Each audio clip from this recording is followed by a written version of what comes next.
की बिहारी लाल की जय। बोली गजानंद भगवान की जय। वक्रतुंड महाकाय सूर्यकोटि समप्रभ निर्विघ्नं कुरु मदेव सर्वकार्येषु सर्वदा। ध्यानमूलं गुरुमूर्ते पूजामूलं गुरुपदम् मंत्रमूलं गुरुवाक्यं मोक्षमूलं गुरुकृपा। आज पौष महीने की शुक्ल पक्ष की एकादशी की कथा का श्रवण करेंगे। इस एकादशी का नाम पुत्रदा एकादशी है। आइए पुत्रदा एकादशी की कथा का श्रवण करें।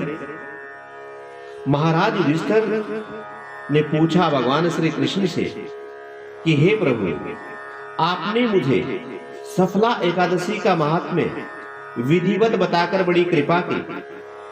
अब आप कृपा करके बतलाएं कि पौ महीने के शुक्ल पक्ष की एकादशी का नाम क्या है, उसकी विधि क्या है और उसके कौन से देवताओं की पूजा की जाती है। भगवान कृष्ण कहने लगे, हे राजन, इस एकादशी का नाम पुत्रदा एकादशी है।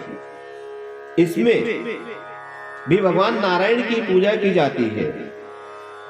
इस चर और अचर संसार में पुत्रदा एकादशी के व्रत के समान कोई दूसरा व्रत नहीं है।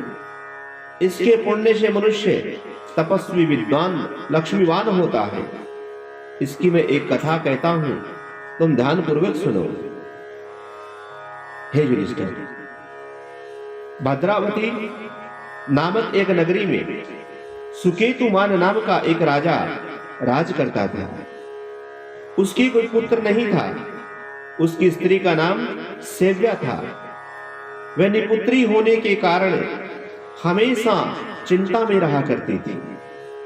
राजा के पितृ भी रो रो कर पिंड का दान लिया किया करते थे और सोचा करते थे कि इसके बाद हमें कौन पिंड देगा।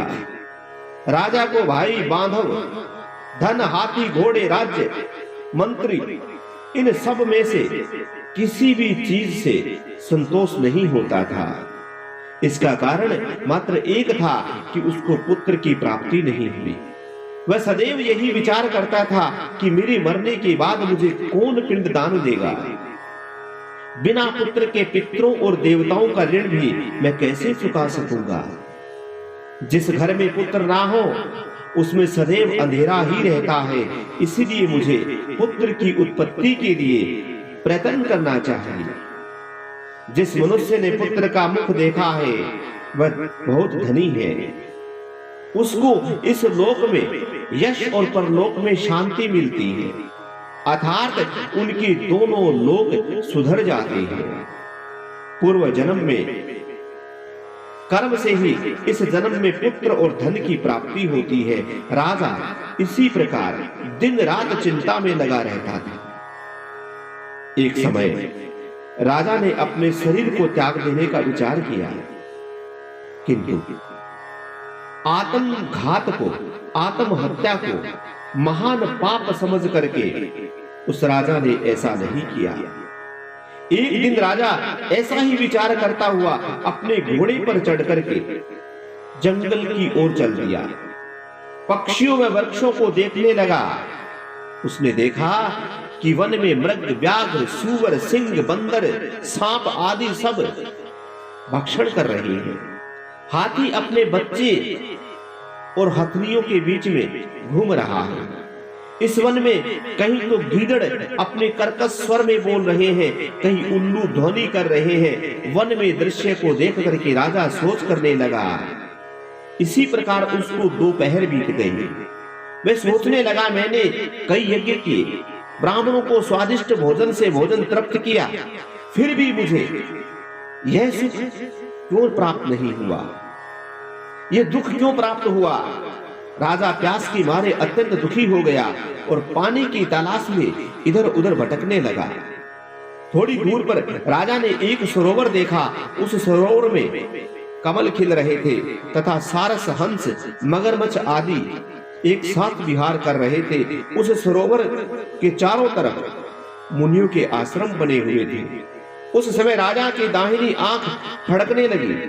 राजा शुभ शकुन मान करके घोड़े पर से उतर करके मुनियों को दंडवत प्रणाम करके उनके सामने बैठ गया।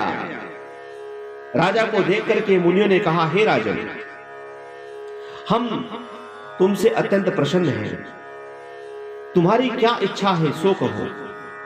राजा ने उनसे पूछा, महाराज आप कौन हैं और किस लिए यहां आए हैं, सो कहिए।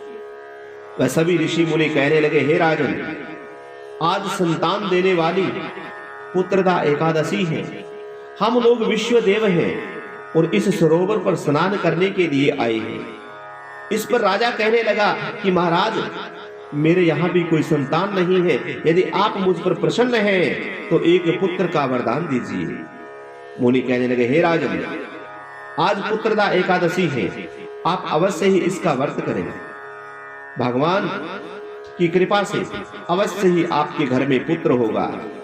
मुनि के वचनों को सुनकर के राजा ने उस दिन एकादशी का व्रत किया, द्वादशी को पारण किया। उसके पश्चात मुनियों को प्रणाम करके राजा अपने महल में वापस आया। कुछ समय के बाद रानी के गर्भ धारण किया और 9 महीने पश्चात उनके एक यहाँ पुत्र हुआ। वह राजकुमार अत्यंत शूरवीर, धनवान, यशस्वी और प्रजापालक हुआ। श्री कृष्ण कहने लगे, हे राजन, पुत्र की प्राप्ति के लिए पुत्रदा एकादशी का व्रत करना अवश्य चाहिए। जो मनुष्य इस महात्म्य को पढ़ता और सुनता है उसको अंत में स्वर्ग की प्राप्ति होती है। बोलिए बांके बिहारी लाल की जय।